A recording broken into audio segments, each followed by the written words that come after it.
गोपिका जीवनस्मरणं गोविंद गोविंद। सद्गुरु विठलदास महाराज की जय। వైకుంఠవాసి అయిన ప్రభువులు కర్దమ ప్రజాపతికి దేవహూతికి పుత్రుడుగా పుట్టి మనకు బ్రహ్మ విద్యను ఉపదేశించేదానికి ఈ భూలోకంలో అవతరించారు. అలాంటి కపిల వాసుదేవులు యోగ మార్గం భక్తి మార్గం కలిసినే చెప్పుకుంటూ వస్తున్నారు. పైన ఈ 28వ అధ్యాయం ఇది ఒక ముఖ్యమైన అధ్యాయం. ఏమిటంటే ఈ భాగవతంలోనే కొన్ని విషయాలు కొన్ని అధ్యాయములు ఉన్నాయి. వాటిని కానీ మహాత్ములు ఏ విషయాన్ని చెప్పినారో దాని కానీ మనం సక్రమంగా పాటించినామంటే మన జీవితం గురించి ఈ ఆత్మ పరమాత్మతో కలిసే ఈ విషయాలని మనం దిగులు పడక్కర్లేదు. అంత చక్కగా చెప్పినారు. అవి మొదటి స్కందంలో 2వ అధ్యాయం, 2వ స్కందంలో మొదటి అధ్యాయం, 3వ స్కందంలో 28వ అధ్యాయం, తర్వాత పంచమ స్కందంలో 5వ అధ్యాయం, తర్వాత ప్రహ్లాద స్వామి 7వ స్కందంలో 6వ అధ్యాయం, తర్వాత భగవంతుడు ఉద్ధవునికి ఉపదేశం చేసింది. ఇలాంటి ఎన్నో విషయాలు కూడా ఇంకా ఉన్నాయి. వీటన్నిటిని మనం సక్రమంగా కానీ మన జీవితంలో దీన్ని అనుష్ఠించినామంటే మన గురించి మనం దిగులు పడక్కర్లేదు. అలాంటిది ముఖ్యమైన అధ్యాయం ఇది. ఎందుకంటే మనం ఇప్పుడు జీవించేటప్పుడు మనం ఎలా జీవించాలి, బేసిక్గా మనం దేన్నంతే వదలాలి, దేనిని అనుష్ఠించాలి అంటూ కపిల వాసుదేవులు ఈ యోగ మార్గాన్ని తన తల్లి అయిన దేవహూతికి అనుగ్రహించేదే ఈ అధ్యాయం యొక్క పవిత్రం. ఆయన ఏమంటున్నారంటే అన్నిటికీ కారణం మనస్సు. ఈ మనస్సు వల్లనే ఈ అన్ని పనులు అన్ని విషయాలు జరుగుతున్నాయి. ఈ మనస్సు అనేది పవర్ఫుల్గా ఉంది. దీన్ని కానీ మనం మనస్సుని ఇలా సన్మార్గంలో కానీ మనం తీసుకెళ్ళిపోయి బ్యాలెన్స్గా కానీ మనం ఉన్నామంటే మన గురించి మనం దిగులు పడక్కర్లేదు. అలాంటిది సమత్వం యోగముచ్యతే అంటూ ఏ విషయాన్నైనా ఇలా బ్యాలెన్స్ చేసి తీసుకొని వెళ్ళేదే యోగ మార్గం యొక్క ప్రాధాన్యత. సాధారణంగా లోకంలో మనం ఎక్కువ నిద్రించినా కూడా తప్పు, తక్కువ నిద్రపోయినా కూడా తప్పు, ఎక్కువ భోజనం చేసినా తప్పు, తక్కువ భోజనం చేసినా తప్పు. ఇలా అన్ని విషయాల్లోనూ బ్యాలెన్స్గా జీవించాలి అనేదే యోగ మార్గం. అలాంటి యోగ మార్గాన్ని ప్రారంభించేదానికి పైన దేవహూతికి ఉపదేశం చేసేదానికి కపిల వాసుదేవులు ప్రారంభించారు. ఇలాంటి యోగ మార్గమే ఒకరిని సన్మార్గంలో తీసుకెళ్తుంది అని చెప్పి మొదట ఏమన్నారంటే స్వధర్మాచరణం. స్వధర్మాచరణం అనేది చాలా ముఖ్యం. ఆ స్వధర్మాచరణం అంటే మనం తెల్లవారు లేచి మనం స్నానం చేసేది, అనుష్ఠానం చేసేది, అగ్నిహోత్రం, ఏ పనులైనా సరే వాళ్ళకు ఉండే పనులను చేసేది స్వధర్మాచరణం. అది శక్త్యా అనేసినారు. అందుకోసం నీ వల్ల ఎంత వీలవుతుందో ఆ స్వధర్మాచరణం చేయినాయన. అది ఎంత వీలవుతుందో లేదో నీకే తెలుసు, అది తప్పకుండా చెయ్యాలి. ఇలాగ చెప్పి విధర్మాచ్చ నివర్తనం అంటూ ఏది చెయ్యకూడదో దాన్ని వెంటనే వదిలేయాలి అంటున్నారు. ఇప్పుడు ఏమి చెయ్యాలో దాన్ని వీలైనంత వరకు చెయ్యి, ఏది వదలాలో వీలైనంత వరకు వదలు అని చెప్పకుండా ఏది నువ్వు వదలాలో దాని వెంటనే కొంచెం కూడా పెట్టకుండా అన్నిని వదిలేయాలి. అలాంటి దుస్సంగం అనేది వదిలేయాలి అని మనకు ఉపదేశిస్తున్నారు. విధర్మాచ్చ నివర్తనం దైవాల్లబ్ధేన సంతోష అంటూ ఇక్కడ ఒక అందమైన గుణం ఏమిటంటే భగవంతుడు మనల్ని ఎలా ఉంచాడో అలా ఉంటూ సంతోషంగా ఉండేది. ఎందుకంటే మనకు కాలం అనేది ఎలా ఉంటుంది, మంచి కాలం వస్తుంది, చెడు కాలం వస్తుంది, అన్నీ వస్తాయి కదా. ఇవన్నీ మారి వచ్చేటప్పుడు మనకు సౌఖ్యంగా ఉండేటప్పుడు భగవంతుని కృప, భగవంతుడు ఉన్నాడు అంటాం. కానీ కష్టం వచ్చేటప్పుడు ఏమంటాము, నీ కళ్ళు లేదా, ఇన్ని విషయాలు చేసినానే నాకు ఇంకా కష్టం వస్తుందే కదా అందరూ అంటాము. ఇప్పుడు ఏమంటున్నారంటే నువ్వు ఏది జరిగినా కానీ భగవంతుని యొక్క సంకల్పం అని నీ మనస్సులో తీసుకురా. దీన్ని పెట్టుకొని ఒక మరాఠీలో అభంగం కూడా ఒక మహాత్ములు రాశారు, దేవఠేవిలే తైసే రహావి. ఆయన ఏమన్నారంటే భగవంతుడు నిన్ను ఎలా ఈరోజు ఉంచాడో దాంట్లో సంతోషపడు, తృప్తిగా ఉండు. ఏమి జరుగుతుంది, ఈ ప్రపంచంలో అన్నీ మారినే జరుగుతుంది. ఒకరోజు చూస్తే మనం ఏనుగు పైన ఇలా సవారీ చేసుకుంటూ ఇలా మనము భూలోకంలో చుట్టూ సంతోషంగా ఉంటాము. కానీ ఒకరోజు చూస్తే పాదచారిగా నడుచుకొని వెళ్తాము. ఒకరోజు మనల్ని అందరినీ పొగడతారు, వాళ్ళే ఒకరోజు మనల్ని తిడతారు. ఇలా మారి ఉంటుంది. ఒకరోజు పరమ సుఖంగా ఉంటాము, ఒకరోజు పరమ దరిద్రంగా కష్టపడుతూ ఉంటాము. ఇలా ఉండేటప్పుడు ఏ సమయంలోనైనా నువ్వు ఈ అభ్యాసాన్ని కానీ చేసుకున్నావంటే భగవంతుడి ఇచ్చ వల్ల ఇదన్నీ ఇలా జరుగుతుందని ఇలా అభ్యాసాన్ని మనం చేసుకున్నామంటే మన గురించి మనం దిగులు పడక్కర్లేదు. ఇది అందరూ మనం ప్రతిరోజు చెప్పాల్సిన మంత్రం. దైవాల్లబ్ధేన సంతోష అంటూ భగవంతుడు ఏది ఇచ్చాడో దాంతో సంతోషపడదాం. తర్వాత ఏమన్నారంటే ఆత్మవిత్, మనము ఆత్మారాముడుగా ఉండాలి. ఇలాగే జీవిస్తూ శరీరం కోసం ఇలా చూసుకుంటూ తింటూ భోజనం చేస్తూ ఇలా కాపురం చేసుకుంటూ ఇలా మనకు కావాల్సింది చేయకుండా ఈ శరీరం వేరే ఆత్మ వేరే అనే ఒక ముఖ్యమైన విషయం నీకు తెలియాలి, ఆత్మవిత్గా ఉండాలి అంటూ మనకు ఉపదేశిస్తున్నారు కపిల వాసుదేవులు. దీని తర్వాత ముఖ్యంగా ఒక విషయం గ్రామ్య ధర్మ నివర్తిశ్చ. గ్రామ్య ధర్మం అంటే ఏమిటంటే ప్రతిరోజు లేవటం, మనం వచ్చి ఇలా ఉదర పోషణ కోసం ఏదైనా తాగటం, ఏదైనా తినటం, ఇలా చూడటం, తర్వాత వెళ్ళి సంపాదించడం, తర్వాత మాట్లాడటం, నువ్వు ఎలా ఉన్నావు, ఏది ఉన్నావు, ఇలా విషయాలన్నీ ఇలా గ్రామ్య ధర్మం అనేది కొంచెం కొంచెంగా తగ్గించుకొని రావాలి. ఇది ఉండి ఇలా చేసి చేసి చేసి చేసి ఎన్ని జన్మాలు చేసినాం, దీనివల్ల ఏదైనా ప్రయోజనం ఉందా, ఏమి లేదు, మళ్ళీ పుడుతూ ఇలా కష్టపడుతూనే ఉన్నాము. అలాగనే మనం ఈ గ్రామ్య ధర్మాన్ని వదిలేసి మోక్షధర్మ రతిస్తస, మోక్షధర్మం ఎలాగైనా భగవంతుడి దగ్గర వెళ్ళి చేరుకోవాలి. అలా చేరుకోవాలంటే భగవంతుని అనవరతం ధ్యానం చేయాలి అన్న ఒక్క అభ్యాసం నీ మనస్సుకి తీసుకురావాలి. గ్రామ్యధర్మ నివృత్తిశ్చ మోక్షధర్మ రతిస్తత అంటూ ఇలా చెప్పి తర్వాత ఇంకొక ముఖ్యమైన విషయం అంట, మితమేత్యాధనం శశ్వత్. నువ్వు చేసే భోజనం అనేది నీ శరీరం ఉండేదానికి ఎంత అవసరమో అంత భోజనం చేస్తే చాలు. ఇలా ఉంది కదా అని ఎక్కువ తినటం, తర్వాత ఆ శరీరం తిన్న తర్వాత ఆ శరీరం తిని శరీరంలో మన శరీరధర్మం అనేది ఎక్కువ అవుతుంది. శరీరధర్మం ఎక్కువయ్యి ఇలా భోజనంలోనే అన్ని విషయములు ఉన్నాయంట. భోజనం కానీ మనం సరిగ్గా పెట్టుకోకపోతే ఎన్ని కష్టాలు, ఎన్ని అనర్థాలు. ఇలా మనం భోజనం చేస్తూ ఉండటం వల్ల ఈ ఇంద్రియ నిగ్రహం లేకుండా మన వయస్సు అయిన తర్వాత శరీరానికి శక్తి లేకుండా ఇలా వ్యాధులు, రోగములు అన్నీ వచ్చి ఇలా పీడిస్తూ ఉండేదానికి కారణం ఆహారం. అందుకోసం ఆహారం ఇప్పుడే చిన్నప్పటి నుంచే మితమేత్యాధనం, నీకు కావాల్సింది కొంచెంగా తిను, శుద్ధంగా తిను అంటూ ఆహారం తక్కువగా తినాలి అని చెప్పినారంట. మితమేత్యాదనం శశ్వత్ వివిక్త క్షేమ సేవనం అంటూ ఇంకొక అందమైన గుణం, అందమైన విషయం. ఈ అందమైన విషయం ఏమిటంటే ఇలాగ మనం సంసారంలో ఉంటూ మనం ఇలా జీవిస్తూ ఉన్నామే, ఎలాగైనా సరే దీని నుంచి వదిలిపెట్టి భగవంతుని చేరుకోవాలి అనే ధ్యాసతో నువ్వు ఎక్కడైనా తనిగా వెళ్ళు, అందరితో వెళ్ళొద్దు. ఎవ్వరితోనూ నువ్వు సంబంధం పెట్టుకోకుండా నీ గురించి నువ్వు ఆలోచించడానికి భగవంతుని కోసం కొన్ని రోజులు అన్నిటినీ వదిలేసి ఎవ్వరికీ తెలియకుండా ఒక చోటుకి వెళ్ళు. అక్కడికి వెళ్ళి నీ గురించి నిన్ను ఆలోచించు. ఎవ్వరితో ఉండొద్దు, ఎవ్వరిని సహాయానికి తీసుకొని వెళ్ళొద్దు. అలాగే ఎవ్వరూ నిన్ను డిస్టర్బ్ చేయకుండా ఉండే ఒక చోటుకి వెళ్ళి నీ గురించి ఆలోచించాలి. అప్పుడప్పుడు ఇలా చేసినావంటేనే నీకు ఈ లోకాన్ని నుంచి పైకి వచ్చి భగవంతుని దగ్గర చేరుకోవాలి అనే ధ్యాసనే వస్తుంది. ఇలాగ అప్పుడప్పుడు నువ్వు చేస్తూ ఉండాలి అంటూ మనకు ఉపదేశం చేస్తున్నారు కపిల వాసుదేవులు. ఇలాగ ఇప్పుడు ఈ అధ్యాయంలో ఆయన అష్టాంగ యోగమే ఉపదేశించారు తన తల్లికి. ఈ అష్టాంగ యోగం అనేది యమం, నియమం, ఆసనం, ప్రాణాయామం, ప్రత్యాహారం, ధారణ, ధ్యానం, సమాధి అని 8 యోగములు. ఈ 8 యోగముల్లో ఆధారమైనది యమము, నియమం.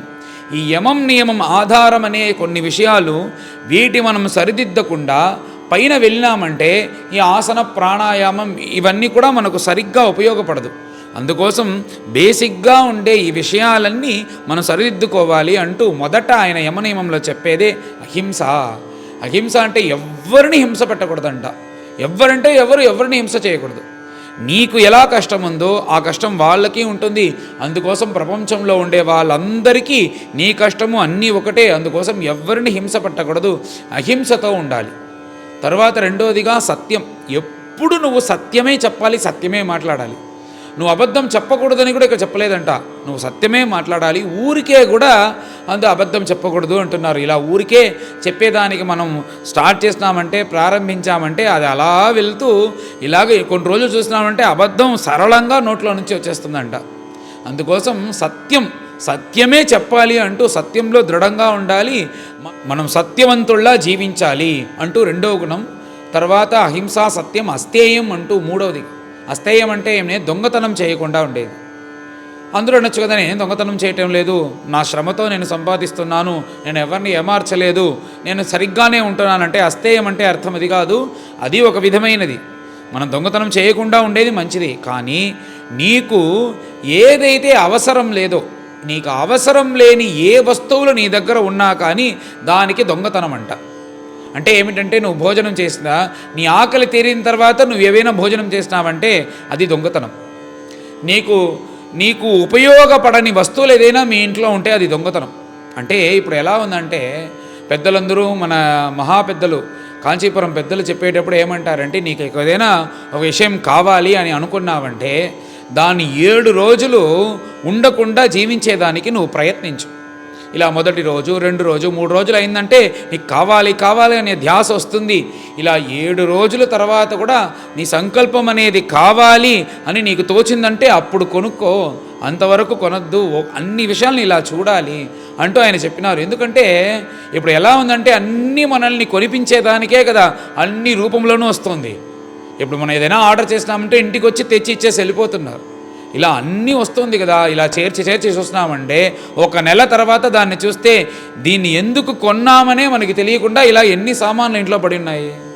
అలాగా ఇలా ఉండేది అన్ని దొంగతనంతో చేరుస్తారంట. అందుకోసం ఇలా నీకు ఏది కావాలో దాంతో జీవించు, ఉపయోగపడని వస్తువులు దేన్ని కూడా పెట్టుకోవద్దు. ఇలా అస్తేయంతో ఉండాలి. యావదర్థ పరిగ్రహ అంటూ నీకు జీవించేదానికి బేసిక్గా నువ్వు సాధారణంగా జీవించడానికి ఎంత డబ్బు కావాలో అంత డబ్బు సంపాదించు చాలు. డబ్బును డబ్బు వెనకాల వెళ్ళేదానికి నువ్వు ప్రారంభించినావంటే దానికి ఎక్కడ ముగింపు? దానికి వెనకాల వెళ్ళినావంటే ఎప్పుడు నువ్వు భగవద్ ఆరాధన చేసేది? అందుకోసం జీవించేదానికి ఎంత డబ్బు, సాధారణంగా జీవించేదానికి ఎంత డబ్బు ఉందో అంత డబ్బు సంపాదించు చాలు అని ఉపదేశిస్తున్నారంట కపిల వాసుదేవులు. తరువాత బ్రహ్మచర్యం అంటే ఏమిటి? పెళ్లి చేసుకోకుండా ఉండేదంట. అది ఒక విధమైనది. బ్రహ్మచర్యం అంటే ఏమిటంటే మన పంచ ఇంద్రియములను కొంచెంగా మనము దాని వశం కాకుండా మన వశం చేసుకోవాలి. ఇప్పుడు కళ్ళు దానికి కావాల్సింది కళ్ళు చూస్తుంది, చెవులు దానికి కావాల్సిన చెవులు వింటుంది, నాలుక దానికి కావాల్సింది అది తింటుంది. ఇలా అడిగినప్పుడు మనం ఇస్తే అప్పుడు అది శమనం అయిపోతుంది. కానీ ఇలా దానికి ఇచ్చి అది ఏమవుతుందంటే మహాభూతంగా అయి మనల్ని ఆక్రమిస్తుంది. ఇలాగ తిని కదా మనకు అన్ని రోగములు వస్తున్నాయి. అందుకోసం ఈ బ్రహ్మచర్యం అనేది చాలా ముఖ్యం. కొంచెంగా 10 పూట్ల 10 రెస్టారెంట్లో మళ్ళీ విధంగా తిన్నావంటే ఆ 10ని 5గా చేయి, 5ని 4గా చేయి, 4 3గా చేయి. ఇలాగ కొంచెంగా తగ్గించుకుంటూ వస్తేనే ఈ బ్రహ్మచర్యం అనేది సిద్ధిస్తుంది. అప్పుడే మనస్సు లోపలికి పోతుంది. ఈ బ్రహ్మచర్యం చాలా అవశ్యం. తర్వాత ఇంకో ముఖ్యమైన విషయం తపస్సు అంటే ఏమిటంటే ఎవరికి ఏది చేస్తే మనశ్శాంతి కలుగుతుందో అది వాళ్ళకి తపస్సు. అంటే ప్రతిరోజు పారాయణం చేస్తే మీకు మనశ్శాంతి కలుగుతుందంటే అది మీకు తపస్సు. ప్రతిరోజు అర్చన చేస్తే మీకు మనశ్శాంతిగా ఉంటే అది మీకు తపస్సు. లేదు నాకు భగవన్నామం భజన చేస్తేనే నాకు మనశ్శాంతిగా ఉందంటే అది మీకు తపస్సు. లేకపోతే ధ్యానం చేస్తేనే మనశ్శాంతిగా ఉందంటే అది వాళ్ళకి తపస్సు. ఇలా వాళ్ళకి మనశ్శాంతి ఏది దొక్కుతుందో అది తపస్సు. అది ఎప్పుడు దాన్ని పట్టుకొని మనం అలా భగవంతునితో సంబంధంతో ఉండాలి. తర్వాత శౌచం అంటూ ఆచారంతో ఉండాలి అంటున్నారు. ఎక్కడ పడితే అక్కడ తినటం, ఎక్కడ పెడితే అలా ఉండటం అని కాకుండా ప్రాతస్నానం, ఇలా మనమే నియమాలు పెట్టుకొని జీవించాలి. శాస్త్రాయచ సుఖాయచ అంటూ ఆచారం ఎందుకంటే ఈ ఆచారమే మన సౌఖ్యం కోసం. ఇది వచ్చి మన సౌఖ్యం కోసం ఏర్పడిందే. తెల్లవాళ్ళేసి స్నానం చేయాలంటే స్నానం చేస్తేనే కదా శరీరంలో ఉండే మురికంతా పోతుంది. దాన్ని స్నానం చేయాలి, మడిబట్టలు కట్టుకోవాలి. వీలైనంత వరకు ఎవరిని తాకద్దు. ఇలా బ్రాహ్మణులు అబ్రాహ్మణులు అలా ఎవ్వరు కాదు, ఎవరిని తాకకూడదు. నీ భార్య అయినా సరే అవసరం లేకుండా తాకద్దు. ఇలాగా మనమే ఒక నియమం పెట్టుకొని ఇలా జీవించాలి, ఆ ఆచారంతో ఉండాలి అన్నారు ఆయన. తర్వాత స్వాధ్యాయ అంటూ వేద గురించిన అర్థములు, వేదములు ఏ ధర్మములు చెప్పినాయో వేదోక్తమైన జీవితాన్ని మనం గడపాలి. స్వాధ్యాయ పురుషార్చనం అంటూ భగవంతుని మనం స్మరిస్తూ భగవంతునికి అర్చనం చేయాలి. తర్వాత ఇంకా ముఖ్యమైనది ఏమిటంటే మౌనంతో ఉండాలంట. ఇప్పుడు మనం మాట్లాడి ఏమనుకున్నాం, ఇలా మాట్లాడి మనం మాట్లాడు దేనికి ప్రయోజనం లేదు. ఏమడుగుతాము? భోజనం చేసినావా, డబ్బులు ఎంత సంపాదించినావు, ఎలాగుంది ఇప్పుడు, ఇలాగా సంబంధం లేకుండా ఇలా మాట్లాడి దేనికి ప్రయోజనం లేకుండా ఇలా మాట్లాడి మళ్ళీ పుట్టే ఈ జన్మను తీసుకొస్తున్నావు కదా. అందుకోసం మౌనంగా ఉండు. అందుకే పెద్దలందరూ ఏవైనా పోయి అడిగితే మౌనం అనేస్తారు. ఒక రోజంతా మౌనంగా ఉంటారు, 20 రోజులు మౌనంగా ఉంటారు. ఎందుకంటే ఈ మౌనంగా ఉంటేనే మనస్సు శాంతి అవుతుంది. అందుకోసం మౌనం చాలా అవసరం. ఇలా మౌనంగా ఉండేదానికి మనం ప్రారంభించామంటే మనస్సు కూడా శాంతి అవుతుంది అంటూ మౌనం సదా అనేసినారు. 10 ప్రశ్నలు అడిగినారంటే దాంట్లో 2 ప్రశ్నలకు బదులు చెప్పు. ఇలా నువ్వు చెప్పేదానికి ప్రారంభించినావంటే 11వ ప్రశ్న ఆయన అడగడు, వెళ్ళిపోతాడు. ఇలా అన్నిటికీ మనం తగ్గించాలి, మన మనస్సుని మన వశం కావాలి అంటే మౌనం చాలా అవశ్యం. మౌనం సదా. తర్వాత ఇది యమనియములు. ఇవన్నీ మనం బేస్గా దీన్ని మనం సరిదిద్దుకున్నామంటే నెక్స్ట్ స్టెప్ అది ఏమిటంటే ఆసనం. ఆసన జయ అంటూ ఆసన జయం కలగాలి. ఆసనం అంటే ఏమిటంటే హఠయోగం అనేది ఉంది కదా, లోక ప్రసిద్ధంగా అందరూ చెప్పిస్తున్నారే యోగా, దానికి హఠయోగం అని పేరు. ఎందుకు అది వచ్చిందంటే మన శరీరాన్ని మన వశంలో పెట్టుకోవాలి. అప్పుడే కదా మనం కూర్చొని ధ్యానం చేసేటప్పుడు ఇలాగా ఎన్నో గంటలు ఎన్నో నెలలు ఇలా ఋషులందరూ ధ్యానం చేసినారంటే శరీర వశం కాకుంటే ఎలా చేయగలుగుతారు? అందుకోసం ఈ హఠయోగం అనేది ప్రయోజనంగా ఉంది. అలాంటిది ఆసన జయం కావాలి. ఆసన జయం ఉంటేనే మనం పైన చేసే ధ్యానం కంతా శరీరం అనేది మనకు అనుకూలంగా ఉంటుంది. అందుకోసం ఆసనం చేయాలి. ఆసన జయం అనేది మనకి కలగాలి. ఇలా ఆసనం అయిన తర్వాత నెక్స్ట్ స్టెప్ ఏమిటంటే ప్రాణాయామం అన్నారంట. ఈ ప్రాణాయామం చాలా చాలా ముఖ్యం. ఈ ప్రాణాయామాన్ని చేసేటప్పుడు శనైహే అనేసినారు ఆయన. మెల్లగా చేయాలి. ఎందుకంటే మనము అన్నం లేకుండా జీవించగలము కొన్ని రోజులు, నీళ్లు లేకుండా కూడా 2 రోజులు ఉండగలుగుతాం. కానీ ఈ శ్వాస అనేది 1 నిమిషం దాకా లేకపోతే మనం జీవించగలుగుతామా? శ్వాసం అనేది చాలా ముఖ్యం. అలాంటి శ్వాసంతో చేసేదే ప్రాణాయామం. అందుకోసం ప్రాణాయామం మెల్లగా ప్రారంభించి కొంచెం కొంచెంగా పైనకి పోవాలి. మనస్సు ఎలా ఉందంటే ఈ కారు చుట్టుతూ ఉంది కదా, ఈ కారు చుట్టుతూ ఉండేలాగా మనస్సు చుడుతూ ఉంది. ఈ ప్రాణాయామం ఏమి చేస్తుందంటే ఈ కారు చుట్టేటప్పుడు ఆ స్టీరింగ్ అనేది మన చేతిలో ఉంటే మనం ఎక్కడికైనా వెళ్ళగలుగుతాము, ఎక్కడికైనా నిలపగలుగుతాం కదా. ఆ స్టీరింగ్ కంట్రోల్ లాగంట ఈ ప్రాణాయామం. ఈ ప్రాణాయామంతో ఆ మనస్సుని నువ్వు రైట్ తిప్పితే రైట్ తిరుగుతుంది, లెఫ్ట్ తిప్పితే లెఫ్ట్ తిరుగుతుంది, ఆపేయాలంటే ఆపేయచ్చు. అంటే ఆ స్టీరింగ్ కంట్రోల్ లాగా ఈ ప్రాణాయామం పెట్టుకొని ఈ మనస్సుని మనం కంట్రోల్ చేయొచ్చు. అంత వీర్యవంతమైనది. అందుకోసం ప్రాణాయామం చాలా అవశ్యం. ఇలా ప్రాణాయామంతో మనస్సుని కట్టుబాటుకు తీసుకురావాలి. దీని తర్వాత ఉండేది ప్రత్యాహారం. ప్రత్యాహారం అంటే ఏమిటంటే ఈ ఇంద్రియం అనేది ఇక్కడ అక్కడ అన్ని చోటుల్లోనూ ఇలా అది కావాలి ఇది కావాలి అని ఎగురుతూ ఉంది కదా.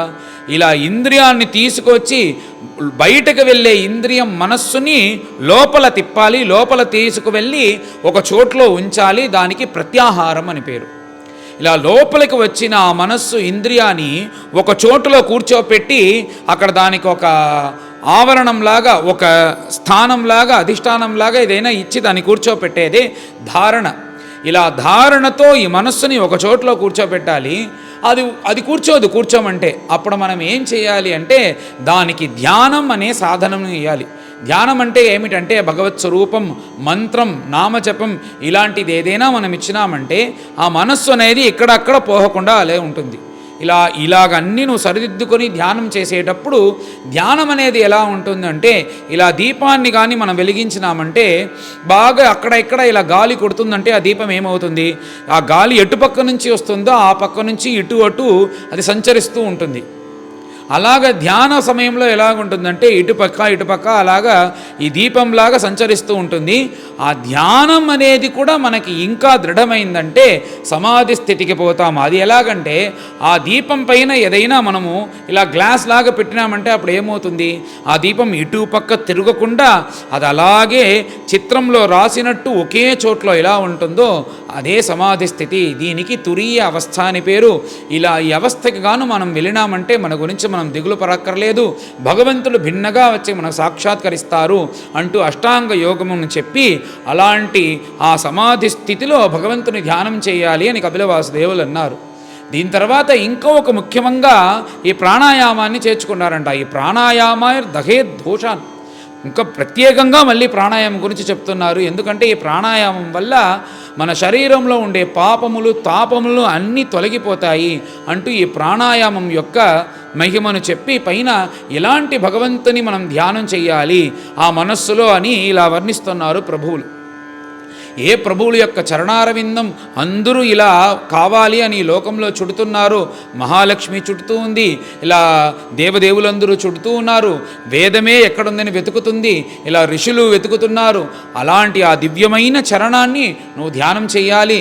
తర్వాత ఆ చరణం కాకుండా పైన కొంచెం వచ్చినామంటే మోకాళ్ళు, తర్వాత భగవంతుని యొక్క నడుములో ఉండే అందమైన పీతాంబరం, భగవంతుని యొక్క నాభి, తర్వాత విస్తారమైన వక్షస్థలం, భగవంతుని యొక్క చతుర్భుజం, భగవంతుని యొక్క కంఠం, ఆ కంఠంలో వచ్చి కౌస్తుభం అనే మణితో భగవంతుడు విరాజిస్తున్నాడు. భగవంతుని యొక్క మందహాసం, భగవంతుని యొక్క నాసం, భగవంతుని యొక్క అందమైన కళ్ళు, విస్తారమైన పాలం, దాంట్లో కస్తూరి తిలకం, భగవంతుని యొక్క కిరీటం, భగవంతుని యొక్క మకరకుండలం అంటూ భగవంతుణ్ణి ఇలా ధ్యానం చేయాలి. అలాంటి భగవంతుణ్ణి మనం ధ్యానం చేసేటప్పుడు ఏదో ముసలివాడిలాగా ధ్యానం చేయకూడదు. ఎందుకంటే మనం ఎందుకు ధ్యానం చేస్తున్నాం? భగవంతుడు వచ్చి మనకు అనుగ్రహం చేయాలి అని కదా. ముసలివాడుగా ఉంటే భగవంతుడు శీఘ్రంగా రాలేడు కదా. అందుకోసం భగవంతుణ్ణి యవ్వన స్థితిలో ఉండే ఆ పురుష రూపుణ్ణి పెట్టుకొని మనం ధ్యానం చేయాలి. ఇలా ధ్యానం చేసేటప్పుడు నువ్వు ఇలాగనే ధ్యానం చేయాలని అవసరం లేదు నాయనా. నిలబడుకొని ఉండేలాగా చేయొచ్చు, కూర్చొని ఉండేలాగా చేయొచ్చు, పడుకొని ఉండేలాగా చేయొచ్చు, ఇలా భగవంతుడు నడుస్తూ ఉండేలాగా చేయొచ్చు, ఇలా ఎన్ని విధములైన ధ్యానం చేయొచ్చు అంటూ మనకు ధ్యానం చేసే పద్ధతిని చెప్పించారు. దీనికి పైన నువ్వు ఎంత చెప్పినా కానీ ఈ మనస్సు అనేది ఇలా మన వశంలో లేనప్పుడు దానికి ఇంకొక సులభమైన ఒక ధ్యాన స్థితిని చెప్పిస్తున్నారంట. అదేమిటంటే వైకుంఠ లీలాభిధ్యానం సమాధానం తథాత్మనః. ఇలా ఒక్క వస్తువుతో మన మనస్సు అనేది వశమవ్వకుండా ఇలా చుడుతుంది కదా. అలా ఉండేటప్పుడు ఆయన ఏమన్నారంటే ఇలా చుట్టేదే కదా మనస్సు యొక్క స్వభావం. అప్పుడు నువ్వేం చేయాలంటే అలాంటి ప్రభువులు వైకుంఠవాసి ఈ భూలోకంలో అవతారం చేసి అలాంటి ప్రభువులు సుగ్రీవునికి అనుగ్రహించారు, గుహునికి అనుగ్రహించారు, గోవర్ధనోద్ధారం చేశారు, రాసలీల చేశారు. ఇలాంటి భగవంతులు ఇన్ని లీలలు చేసినారు కదా. భగవంతుని యొక్క లీల, భగవంతుని యొక్క కథనే ఇలాగ మనస్సులో మనం అనుకుంటూ ధ్యానం చేసినామంటే మనస్సు ఇలా చుడుతూనే ఉంటూ భగవంతుని యొక్క చరణారవిందంలో ఉంటుంది. అలాంటిది ఒక నూతన విధమైన ఒక ధ్యానాన్ని ఆయన చెప్పించారు. ఇలా అన్నీ చెప్పించి తర్వాత ఒక అందమైన ఒక స్తోత్రం ఏమిటంటే భగవంతుడు వైకుంఠవాసి అయిన తాను తన యొక్క స్వరూపాన్ని దేవహూతికి వర్ణిస్తున్నారంట. అదే ఈ అధ్యాయంలో 21 శ్లోకం నుంచి 33వ శ్లోకం వరకు భగవంతుడు తాను స్వరూపుడే భగవంతుడు వర్ణిస్తున్నాడంట. ఇది ఒక అందమైన శ్లోకం. మా పెద్దలంతా ఏం చేస్తారంటే ఈ సంచింతయే భగవత శరణారవిందం అంటూ ఈ శ్లోకం ఉంది కదా, దీన్నే భాగవత ఉపదేశంగా తీసుకొని మొట్టమొదట చెప్పించేటప్పుడు ఈ శ్లోకాన్ని చెప్పించి ప్రారంభిస్తారు భాగవతాన్ని. అది సంప్రదాయంగా ఉండే ఇది ముఖ్యమైన ఇది. దీన్ని కూడా నిత్యపారాయణంలో అన్ని పెట్టుకొని అందరూ చదవాలి. భగవంతుడి పైన తన స్వరూపాన్ని తానే వర్ణిస్తున్నాడంట. ఎలాగ మనం వర్ణించాలి? భగవంతుని ధ్యానం చేయాలంటే మంచిగా ధ్యానం చేయాలి. సంచింతయేత్ అలాగ మొదటి దేన్ని ధ్యానం చేయాలంటే భగవంతుని యొక్క చరణారవిందం. ఆ చరణారవిందం సర్వమంగళానికి ఆధారంగా ఉండేది. అలాంటి యొక్క భగవంతుని యొక్క చరణారవిందంలో శంఖరేఖం, చక్రరేఖం, యవరేఖ, ధ్వజరేఖ అంటూ అన్ని రేఖములు ఇలా దాంట్లో జ్వలిస్తున్నాయంట. భగవంతుని యొక్క చరణారవిందంలో ఇలా అందమైన చరణారవిందం, దాంట్లో తులసి మకరందం ఇలా ఉండే భగవంతుని యొక్క చరణారవిందం. ఆ చరణారవిందంలో ఉండే గోళ్ళు మనలాగే ఉన్నాయంట భగవంతుని యొక్క చరణారవిందంలో. ఆ గోళ్ళు ఏం చేస్తున్నాయంటే ఈ ప్రపంచంలో ఉండే ఎన్ని కష్టములు ఎన్ని తాపములు ఉన్నాయో ఆ గోళ్ళ నుంచి వచ్చే ప్రకాశం అనేది అన్నీ తరుముతుంది. అలాంటి ప్రకాశము నా మనస్సులో ఉండే అంధకారము పాపాన్ని కూడా తరిమేలాగా మొదట భగవంతుని యొక్క చరణారవిందాన్ని ధ్యానం చేయాలి అంటూ మొదటి శ్లోకంలో చెప్పి తర్వాత ఏమన్నారంటే ఇలాంటి చరణారవిందంలో నుంచే మహాపవిత్రమైన గంగ అనేది ప్రవహిస్తూ వస్తుంది. ఆ గంగా నది అనేది భగవంతుని యొక్క చరణారవింద సంబంధం పడినందువల్ల పరమేశ్వరుడే దాన్ని తీసుకొని శిరస్సులో ధరించారు. అలాంటి పరమ పవిత్రమైన గంగను జన్మించిన చరణముగా దాన్ని ధ్యానించాలి అని అంటున్నారు. తర్వాత భగవంతుని యొక్క జాను మోకాళ్ళ గురించి చెప్పేటప్పుడు భగవంతుని యొక్క మోకాళ్లను ఎవరి యొక్క దృష్టి కావాలని ఈ త్రిలోకము ఇలా సంచరిస్తూ ఆ దృష్టి కోసం ఎదురు చూస్తూ ఉందో అలాంటి మహాలక్ష్మి ఏమి చేస్తుందంటే పరమ పతివ్రత అయిన మహాలక్ష్మి ఇలా శేషతల్పంలో భగవంతుడు శయనిస్తూ ఉండేటప్పుడు ఆ చరణారవిందాన్ని తీసుకొని తన ఒళ్ళో పెట్టుకొని ఇలా దానికి సేవ చేస్తూ ఉందంట ఆ మహావిష్ణుకి. ఇలా సేవ చేసే ఈ మోకాళ్లను మహాలక్ష్మి సేవ చేసేలాగా దాన్ని చూసి సంతోషించాలి అంటూ మోకాళ్ళ గురించి వర్ణించారు. తర్వాత భగవంతుని యొక్క తొడలు, ఆ తొడల్ని ఎలా ఉంది అంటే ఆ తొడను పెట్టుకొని గరుడారూఢిగా భగవంతుడు పైన ఎక్కి కూర్చోన్నాడు కదా. అప్పుడు కూర్చొని ఉండేటప్పుడు గరుడ సేవ అనేది ఎంత గొప్ప సేవగా చెప్పినది. ఆ గరుడ సేవను చూస్తే శరీరంలో ఉండే రోగాలన్నీ పోతాయి అంటూ పెద్దలందరూ చెప్తున్నారు కదా. అలాగ గరుడారూఢిగా గరుడం పైన తొడలు ఉండేలాగా భగవంతుని ధ్యానం చేయాలి అంటూ అలా చెప్పి పైన కొంచెం కొంచెంగా వస్తున్నారంట. అలాంటి భగవంతుని యొక్క నడుము, ఆ నడుములో పీతాంబరం అది ఎలా ఉందంటే ఇప్పుడు తెల్లవారుజామున సూర్య ఉదయంలోదు ఎలాగుంటుంది, ఒక ఆరెంజ్ కలర్లో ఉంటుంది కదా ఆ సూర్యుని యొక్క వర్ణం. ఆ వర్ణంలోనే భగవంతుడు ఆ వస్త్రాన్ని కట్టుకోవడన్నారంట. భగవంతుని యొక్క నీలమేఘ శరీరం, దాంట్లో మెరుపులాగా భగవంతుని యొక్క ఆ వస్త్రము ఇలా పీతాంబరంతో ఉండే భగవంతుని ధ్యానం చేయాలి. తర్వాత పైకి వచ్చినామంటే భగవంతుని యొక్క నాభి ప్రదేశం. ఆ నాభి ప్రదేశం ఏమిటంటే ఈ ప్రపంచంలో ఉండే అన్ని విషయాలకు అది అధిష్టానంగా ఉంది. ఆ నాభి ప్రదేశం నుంచి ఒక ఆధారంగా ఆ తామరకి కింద ఉండే ఆ కొమ్మ అనేది వస్తుంది. ఆ కొమ్మ పైన తీసుకెళ్ళి ఆ తామర పువ్వు ఉంది కదా, ఆ తామర పువ్వులో సర్వలోక అధిష్టాత అయిన బ్రహ్మదేవులు ఉంటూ ఆ తామర పువ్వు యొక్క అధిష్టానంలో 14 లోకములు సృష్టించి దానికి ఆధారంగా ఉండే నాభికమలం అనే పద్మనాభస్వామిగా ధ్యానం చేయాలి. ఇలా కొంచెం కొంచెంగా పైకి వస్తే భగవంతుని యొక్క విస్తారమైన వక్షస్థలం. ఆ విస్తారమైన వక్షస్థలంలో ఎప్పుడూ నేను ఎక్కడికి వెళ్ళను అంటూ శాశ్వతంగా జీవిస్తూ ఉందంట మహాలక్ష్మి. అలా మహాలక్ష్మితో ఉండే వక్షస్థలాన్ని ధ్యానించాలి. అలాగే కొంచెం పైకపైనామంటే భగవంతుని యొక్క కంఠం. ఆ కంఠం ఎలా ఉందంటే అంత అందంగా ఇలా ప్రకాశంగా ఉందంట ఆ కంఠం. ఆ కంఠంలో ఆ ప్రకాశం కంటే ఎక్కువ కౌస్తుభం అనే మణి ఉంది. ఈ కౌస్తుభం అనే మణి ఇక్కడ ఈ ప్రపంచంలోనే లేదు, వైకుంఠంలో భగవంతుని దగ్గర మాత్రమే ఉంది. అలాంటి కౌస్తుభం అనే మణి పెట్టుకొని భగవంతుడు ఇలా రంజిల్లుతున్నాడు అనే భగవంతుని కౌస్తుభమణితో ఉండే కంఠమును ధ్యానించాలి. తర్వాత భగవంతుని యొక్క భుజాలు భగవంతుని యొక్క చతుర్భుజం. ఆ చతుర్భుజం అనేది ఎలా ఉందంటే ఏనుగు దంతంలాగా భగవంతుని యొక్క 4 చతుర్భుజము ఉంది. దాంట్లో శంఖం, చక్ర, గద, పద్మం అంటూ 4 విషయాలు ఉన్నాయి. ఈ శంఖం అనేది ఎలా ఉందంటే భగవంతుని యొక్క ఆయన యొక్క చేతులే ఒక తామర పూలాగా ఉంది. ఆ తామర పూలాగా ఉండే ఆ చేతులపైన ఒక రాజహంస అనే పక్షి వచ్చి కూర్చుందంటే ఎంత అందంగా ఉంటుందో అలాగనే ఈ శంఖము ఆ రాజహంస అనే పక్షి ఒకేలాగా ఉంది. అలాంటి దివ్యమైన శంఖనాదంతో ఈ ప్రపంచంలో ఉండే మంగళాన్ని పోగొడుతుంటాడు అనే విషయంతో పెట్టుకొని ఈ శంఖాన్ని ధ్యానించాలి. తర్వాత చక్రం అనేది సర్వపాపములను పోగొట్టి శత్రువుని నాశనం చేస్తుంది. ఈ ప్రపంచంలో ఎన్ని కష్టాలు, అరిష్టాలు, శత్రువులు, రాక్షసులు వాళ్ళందరినీ తరిమి కొట్టేదే ఆ గద కౌమోదకి. అలాంటి కౌమోదకి అనే గదని చేతిలో పెట్టుకొని ఉన్నారు. అందరికీ అభయం ఇచ్చేలాగా చేతిలో పద్మం, ఇలాగ శంఖచక్ర గదా పద్మములతో చతుర్భుజం. తర్వాత భగవంతుని యొక్క మందహాసం, భగవంతుని యొక్క నాసి, భగవంతుని యొక్క కళ్ళు ఎలా ఉందంటే మీనలోచనుడుగా ఉన్నారంట. ఎలాగైతే ఆ చేప ఉందో అలాగా భగవంతుని యొక్క కళ్ళు కూడా విస్తారంగా ఉంది. తర్వాత భగవంతుని యొక్క చెవిలో మకర కుండలం, భగవంతుని యొక్క పాలం విస్తారంగా ఉంది. దాంట్లో కస్తూరి తిలకం, భాగవత పాదరేణునే ఒక కిరీటంగా చేసుకొని భగవంతుడు తల మీద పెట్టుకున్నాడు. ఇలాంటి భగవంతుణ్ణి నువ్వు అనవరతము యోగ మార్గంతో ధ్యానం చేసినావంటే నీ గురించి నువ్వు దిగులు పడక్కర్లేదు అంటూ ఈ యోగ విషయాన్ని తన అమ్మకు భగవద్ రూపంతో వర్ణించారు కపిలవాసుదేవులు. ఇలాగా అలాంటి భగవంతుని నువ్వు ధ్యానించావంటే అతని యొక్క మందహాసంతో నీ మనసులో ఉండే పాపాలన్నీ పోతాయి. ఇలా నువ్వు ధ్యానిస్తూ ఉండేటప్పుడు ఏమవుతుందంటే నీ శరీరంలో రోమాంచం ఏర్పడుతుంది, నీ కంట్లో నుంచి నీళ్ళు వస్తుంది. ఇలాగ మనం ఈ ధ్యానం చేసేటప్పుడు ఎప్పుడో ఒక్క నిమిషం, ఒక్క క్షణం వచ్చి వెళ్తుంది. దానికోసం మనం చాలా రోజులు, చాలా గంటలు ధ్యానం చేయాలి. కానీ మహాత్ములు దీన్ని ధ్యానం చేసి అనవరతము 24 గంటలు ఆ అనుభవంతో ఉంటారు. అలా ఉండే మహాత్ములకి ఆ అనుభవం ఎలా వచ్చింది అంటే ఇలాంటి యోగ మార్గంలో వెళ్ళి భగవంతుని ధ్యానం చేసేటప్పుడు ఆ చోటును వాళ్ళు చేరుకుంటారు. అలాంటి మహాత్ములు ఎలా ఉంటారు ఈ ప్రపంచంలో చెప్పేటప్పుడు దేగంచ నశ్వరం అవస్థితం ఉత్థితం వా. ఎలా ఉంటుందంటే వాళ్ళకి ఈ ప్రపంచంలో ఆ అనుభవంతో జీవించే మహాత్ములకి మనం ఈ శరీరం అనేది ఏదో ఒక హేతులాగా ఉంటుంది. ఈ శరీరం ఏం చేస్తుంది కూడా వాళ్ళకి తెలియదు. వాళ్ళు బ్రహ్మానుభవంలో ఉంటారు.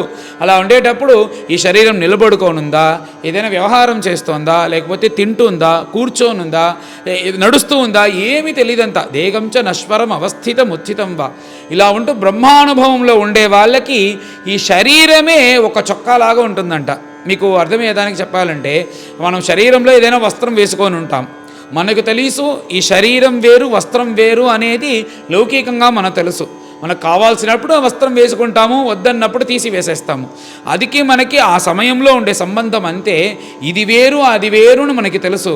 అలాగని ఈ మహాత్ములు ఏమనుకుంటారంటే, ఈ ధ్యానంతో ఈ జీవాత్మ వేరు, ఈ జీవాత్మ ఏ శరీరంతో ఉందో మనకు ఎలా వస్త్రం అనేది మనం కాదు అనే జ్ఞానం ఉందో, అలాగనే ఈ జీవాత్మకు మహాత్ములకి శరీరం అనేది ఒక వస్త్రంలాగా, వాళ్ళకి ఒక ఆవరణంలాగా అంటూ ఉంటుంటారు. దీనికి ఉదాహరణ చెప్పేటప్పుడు, ఎవరైతే ఫుల్లుగా మందు తాగి అప్పుడు ఉండే ఆ మదంలో ఉండేటప్పుడు అతని శరీరంలో వస్త్రం ఉండేది లేదుగా కూడా ఆయనకి తెలియదు కదా. అలా సంచారం చేసేవాడు ఎలా ఉంటాడో అలా ఉంటారు మహాత్ములు అని ఇది ఉపమానం చూస్తే హీనంగా ఉంటుంది. ఉపమానం అనేది ఎందుకు, మనకు అర్థమయ్యేదానికి కదా. అంతే ఆ బ్రహ్మానుభవం అది ఇది మనం చెప్పినామంటే మనకు ఆ అనుభవాలు ఏవీ లేదు. కానీ ఈ మందు తాగి ఈ అనుభవం అంతా లోకంలో చూస్తున్నాం కదా. అందుకోసం ఉపమానం ఇలా చెప్పినారంట. ఎలాగైతే ఆ మదంలో ఉండేవాడికి శరీరంలో గుడ్డ ఉందా లేదా అని కూడా తెలియకుండా ఇలా సంచరిస్తాడో, అలాగనే మహాత్ములకి ఈ ఆత్మకు ఈ శరీరం అనేది గుడ్డలాగా వస్త్రంలాగా ఇది ఉందా లేదా అని కూడా తెలియకుండా సంచరిస్తారు. అలాంటి ఆ స్థితికి ఈ భగవంత్ ధ్యానం, ఈ యోగ మార్గం నిన్ను అక్కడికి తీసుకెళ్ళిపోతుంది.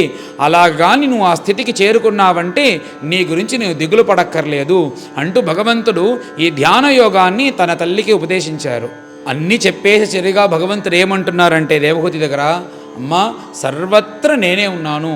ఇలా సర్వత్ర బ్రహ్మదర్శనం చేసుకుంటూ భగవంతుడు ఏ స్థితిలో మనల్ని పెట్టాడో దాన్ని ఇలా చూసుకుంటూ మనం జీవించినామంటే మన గురించి మనం దిగులు పడక్కర్లేదు. ఈ మాయలో ఈ విషయాల్లో ఏది కూడా మనల్ని ఏమి చెయ్యదమ్మా. ఇలాగ మనం ఉండాలి, భగవంతుని కృపతో ఆశిస్తూ ఇలా భగవద్ధ్యానం చేసుకుంటూ ఉన్నామంటే భగవంతుని యొక్క చరణారవిందాన్ని చేరుకోవచ్చు అనే అందమైన అధ్యాయం ఇది. ఎందుకంటే మనకి ఇలాంటి అధ్యాయములన్నీ అవసరం. మనకు సౌఖ్యంగా ఉండేటప్పుడు ఏది చూసినా మనకు ఆనందంగానే ఉంటుంది. కానీ కష్టం వచ్చేటప్పుడే మనకు ఎలా రియాక్ట్ అవ్వాలని తెలీదు. అప్పుడు అందరి మీద కోపం వస్తుంది. అలాంటి సమయంలో ఇది ఏది కూడా శాశ్వతం కాదు అని మనకు చెప్పించే అధ్యాయం ఇవంతా. మనకి ఇదంతా నోట్ చేసి పెట్టుకోవాలి. ఎప్పుడైనా మనకు మనస్సు సరిగ్గా లేదంటే ఇలాంటి కథలు విన్నామంటే మనకు మనస్సు తప్పకుండా సమాధానం అవుతుంది. ఎందుకంటే ఏది శాశ్వతం కాదు. ఇలాగ నువ్వు ఉండాలి అనేది భగవంతుని సంకల్పంతో జరుగుతుంది. అన్నీ నీ సంకల్పం కాదు, నీ కర్మ వల్ల జరుగుతుంది. అందుకోసం ఇది ఇలాగే ఉంది. దీంట్లో నుంచి బయటకు వచ్చేదానికి నువ్వు ప్రయత్నించాలి. దానికి పైన ఇంకా గొప్పది ఏమిటంటే దాన్ని నువ్వు చూస్తూ ఉంటే చాలు, అది వెళ్ళిపోతుంది. అంత పెద్ద యొక్క స్థితికి మనం ఇప్పటికీ వెళ్ళలేము. కానీ ఇలా చూస్తూ ఉండేదానికి మనం ప్రారంభించినామంటే మనం ఈ ప్రపంచాన్ని నుంచి, ఈ తాపముల నుంచి, ఈ కష్టముల నుంచి బయటికి రావచ్చు. ముఖ్యంగా ఏమంటున్నారంటే ఈ మనస్సు అన్నిటికీ కారణం. ఈ యమనియమంతో ఈ మనస్సుని మనము వశీకరణ చేసుకొని ఆసనం, ప్రాణాయామం, ప్రత్యాహారం, ధారణ, ధ్యానం, సమాధి అంటూ అష్టాంగ యోగ అభ్యాసంతో ఆ అందమైన భగవంతుని ధ్యానం చేసినామంటే ఇలా ఈ శరీరం వేరు ఆత్మ వేరు అనే జ్ఞానం మనకి దక్కుతుంది అనే ఉపదేశాన్ని భగవంతుడు అందంగా చెప్పారు. దానికంటే ముఖ్యం ఏమిటంటే భగవంతుడు తన యొక్క రూపాన్ని, తన స్వరూపాన్ని తానే వర్ణించే అధ్యాయం ఇది. ఇలాంటిది ఎక్కడా దొరలగదు, దుర్లభం.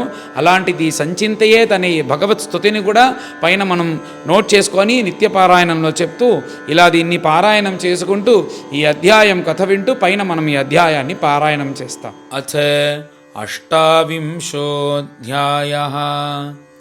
శ్రీభగవానువాచ యోగస్య లక్షణం వక్ష్యే सबीजस्य नृपात्मजे मनो येनैव विधिना प्रसन्नं याति सत्पथं स्वधर्माचरणं शक्त्या विधर्माच्च निवर्तनं दैवाल्लब्धेन सन्तोषः आत्मवित् చరణార్చనం గ్రామ్యధర్మనివృత్తిశ్చ మోక్షధర్మరతిస్తథా మితమేధ్యాదనం శశ్వత్ వివిక్తక్షేమసేవనం అహింసా సత్యం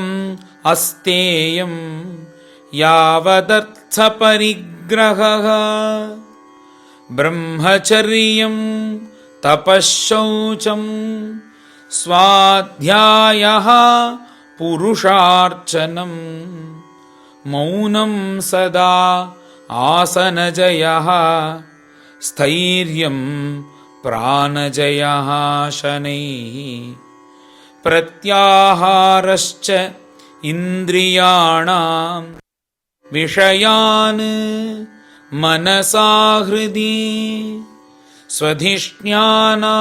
స్వధిష్ణ్యానామేకదేశే మనసా ప్రాణధారణం వైకుంఠలీలాభిధ్యానం సమాధానం తథాత్మనః ఏతైరన్యైశ్చ పథిభిః మనోదుష్టం అసత్పథం బుద్ధ్యాయుంజీతశనకైః జితప్రాణో హ్యతంద్రితః శుచౌ దేశే ప్రతిష్ఠాప్య విజితాసన ఆసనం తస్మిన్ స్వస్తి సమాసీనః రుజుకాయః సమభ్యసేత్ ప్రాణస్య శోధయేన్ మార్గం పూరకుంభకరేచకైః ప్రతికూలేన వాచిత్తం యథా స్థిరం అచంచలం మనో అచిరాత్ స్యాత్ విరజం జితశ్వాసస్య యోగినః వాయువగ్నిభ్యాం యథా లోహం ధ్మాతం త్యజతి వైమలాత్ ప్రాణాయామైః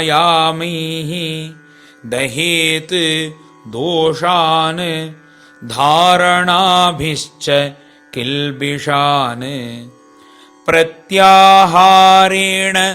సంసర్గాన్ ధ్యానేన అనీశ్వరాన్ గుణాన్ యదా మనస్వం విరజం యోగేన సుసమాహితం కాష్టాం భగవతో ధ్యాయేత్ స్వనాసాగ్రావలోకనః ప్రసన్నవదనాంభోజం పద్మగర్భారుణేక్షణం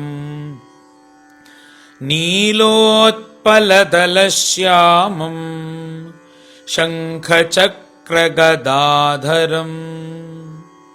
లసత్పంకజకింజల్క పీతకౌశేయవాససం శ్రీవత్సవక్షసంభ్రాజత్ కౌస్తుభాముక్తకంధరం మత్తద్విరేఫ కలయా పరీతం వనమాలయా పరార్ధ్యహార వలయ కిరీటాంగదనూపురం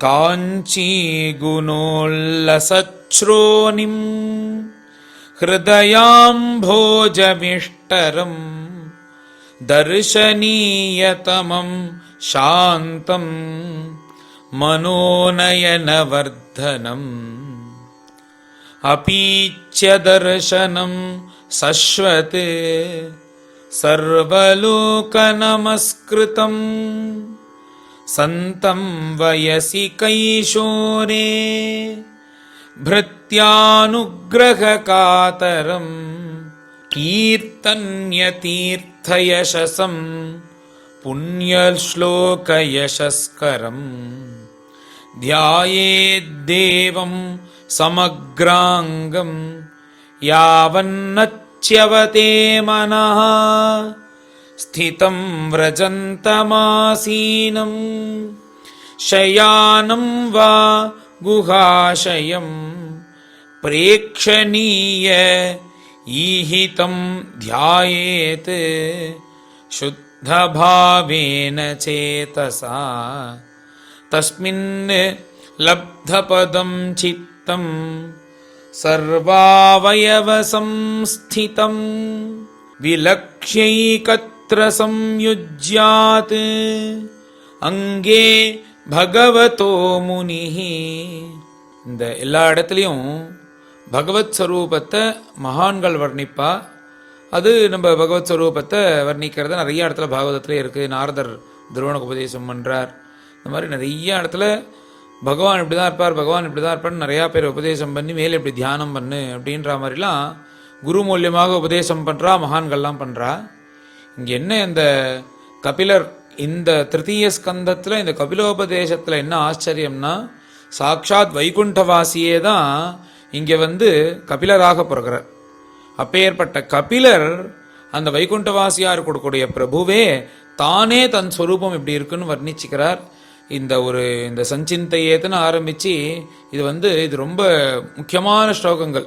நித்திய பாராயணத்தில் அவளை வச்சுக்க வேண்டியது. இதை பின்னாடி அதுலேயும் சேர்த்துருவோம். அப்படி பகவான் தன்னை பற்றியே இது வர்ணிச்சிக்கக்கூடிய ஸ்லோகங்கள் மிக அருமையானது. பிரபு வைகுண்டவாசியா இருக்க பிரபு தான் இப்படி தான் இருப்பேன் அப்படின்னு தன் அம்மாவுக்கு சொல்லி இப்படி இருக்கிற தன்னை தியானம் பண்ணுன்னு நம்மளுக்கு அனுகிரகம் பண்ணியிருக்கார்.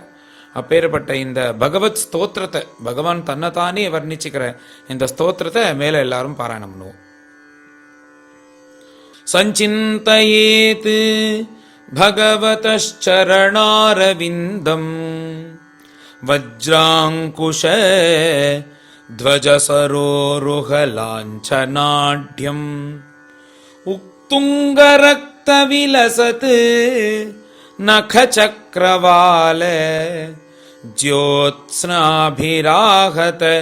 महत् हृदयान्धकारम् यच्छौच निःसृतसरित् प्रवरोदकेन तीर्थेन मूर्ध्नि अधिकृतेन शिवः शिवोऽभूत् ध्यातुर्मनः शमलशैलनिसृष्टवज्रम् ध्यायेच्चिरम् भगवतश्चरणारविन्दम् जानुद्वयम् जलजलोचनया जनन्या लक्ष्म्याखिलस्य सुरवन्दितया विधातु ऊर्वोर्निधाय करपल्लवरोचिषायत् संलालितं हृदि विभोः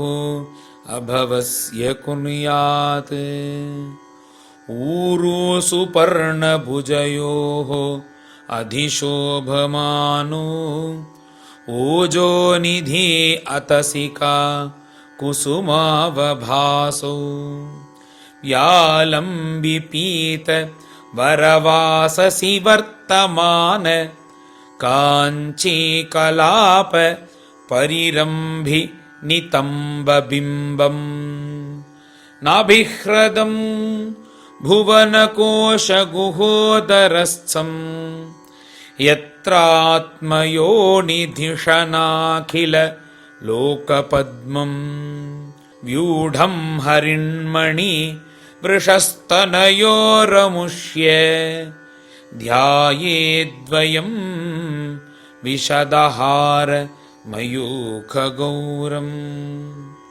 वक्षोधिवासं ऋषभस्य महाविभूतेः पुंसां मनोनयन निर्वृतिमादधानम् कण्ठं च कौस्तुभमनेः अधिभूषणार्थं कुर्यान्मनसि अखिललोकनमस्कृतस्य बाहूंश्च मन्दरगिरेः परिवर्तनेन निर्णिक्तबाहुवलयान् अधिलोकपालान् संचिन्तयेत् दशशतारमसह्यतेजः शङ्खं च तत्करसरोरुह राजहंसम् कौमोदकीं भगवतो दयितां स्मरेत दिग्धामरातिभट शोणितकर्दमेन मालां मधुव्रतवरूथ गिरोपघुष्टां चैत्यस्य तत्त्वममलं मणिमस्य कण्ठे भृत्यानुकम्पितधियेह गृहीतमूर्तेः संचिन्तयेत् भगवतो वदनारविन्दम् यद्विस्फुरन् मकरकुण्डलवल्गितेन विद्योतितामल कपोलमुदारनासम् यच्छ्रीनिकेतमलिभिः परिसेव्यमानम् भूत्या स्वया कुटिलकुन्तलवृन्दजुष्टम् मीनद्वयाश्रयम् अधिक्षिपत् अब्जनेत्रम् ध्यायेत् मनोमयम् अतन्द्रित उल्लसद्भ्रू तस्यावलोकमधिकम् कृपयाति घोर तापत्रयोपशमनाय निसृष्टमक्ष्णोः स्निग्धस्मितानुगुणितम् विपुलप्रसादम् ध्यायेच्चिरम् विपुलभावनया गुहायाम् हासं हरेः अवनताखिललोकतीव्र शोकाश्रुसागर विशोषणमत्युदारम् सम्मोहनाय रचितम् निजमाययास्य भ्रुमण्डलम् मुनिकृते मकरध्वजस्य ध्यानायनं प्रहसितं बहुलाधरोष्ठ भासारुणायित तनुद्विजकुन्दपङ्क्ति ध्यायेत् स्वदेहकुहरे अवसितस्य विष्णोः भक्त्या आर्द्रया अर्पितमना न पृथक् दिदृक्षेத். இப்படி பகவான் தன்னைத்தானே வர்ணிச்சிக்கக்கூடிய இந்த ஸ்தோத்திரமானது ரொம்ப அழகா இருக்கு. 21வது ஸ்லோகத்திலேருந்து ஆரம்பிச்சு இந்த 33வது ஸ்லோக பரியந்தம் இதுக்கு பகவத் ஸ்துதின்னு பேர். இதையும் குறிச்சென்றா இந்த நித்திய பாராயணத்தை பின்னாடி போடவும் படும். இது பகவான் தன்னுடைய ஸ்வரூபத்தை வைகுண்டவாசியா இருக்கக்கூடிய பிரபு தானே தன் வைகுண்ட ரூபத்தை வர்ணிச்சிக்கக்கூடிய ஸ்தோத்திரம். ஏவம் ஹரௌ பகவதி பிரதிலப்த பாவஹ பக்த்யா த்ரவத்ஹ்ருதய உத்புலகஃ பிரமோதாத் ஔத்கண்ഠ்ய பாஷ்பகலயா முஹுரர்த்யமானஹ தச்சாபி சித்தபடிஷம் शनकैर्वियुङ्क्ते मुक्ताश्रयं यर्हि निर्विषयं विरक्तं निर्वाणमृच्छति मनः सहसा यथार्चिः आत्मानमत्र पुरुषः अव्यवधानमेकम् अन्वीक्षते प्रतिनिवृत्त गुणप्रवाहः सोऽप्येतया चरमया मनसो निवृत्त्या तस्मिन्महिं व्यवसितः सुखदुःखबाह्ये हेतुत्वमपि असति कर्तरि दुःखयोर्यत् स्वात्मन्विधत्त उपलब्धपरात्मकाष्ठः देहं च तं न चरमः स्थितमुत्थितं वा सिद्धो विपश्यति यतोऽध्यगमत्स्वरूपम् दैवादुपेतमथ दैववशादपेतम् वासो यथा परिकृतं मदिरामदान्धः देहोऽपि दैववशगः खलु कर्म यावत् स्वारम्भकं प्रतिसमीक्षत एव सासुः तं सप्रपञ्चम् अधिरूढ समाधियोगः स्वाप्नं पुनः न भजते प्रतिबुद्धवस्तुः यथा पुत्राच्च वित्ताच्च पृथङ्मर्त्यः प्रतीयते अप्यात्मत्वेन अभिमतात् देहादेहे पुरुषस्तथा यथोल्मुकात् विस्फुलिङ्गात् धूमाद्वापि स्वसम्भवात् अप्यात्मत्वेन अभिमतात् यथाग्निः पृथगुल्मुकात् भूतेन्द्रियान्तःकरणात् प्रधानात् जीवसंज्ञितात् आत्मा तथा पृथग् द्रष्टा भगवान् ब्रह्म संज्ञितः सर्वभूतेषु चात्मानं सर्वभूतानि चात्मनि ईक्षेत अनन्यभावेन भूतेष्विव तदात्मताम् स्वयोनिषु यथा ज्योतिः एकं नाना प्रतीयते योनीनां गुणवैषम्यात् तथात्मा प्रकृतौ स्थितः तस्मादिमां स्वां प्रकृतिं दैवीं सदसदात्मिकां दुर्विभाव्यां पराभाव्य स्वरूपेणावतिष्ठते। श्रीहरये नमः। इति श्रीमद्भागवते महापुराणे तृतीयस्कन्धे कापिलेये साधन अनुष्ठानं नाम अष्टविंशोऽध्यायः। गोपिका जीवनस्मरणं गोविन्द गोविन्द। सद्गुरु विठ्ठलदास महाराज की जय।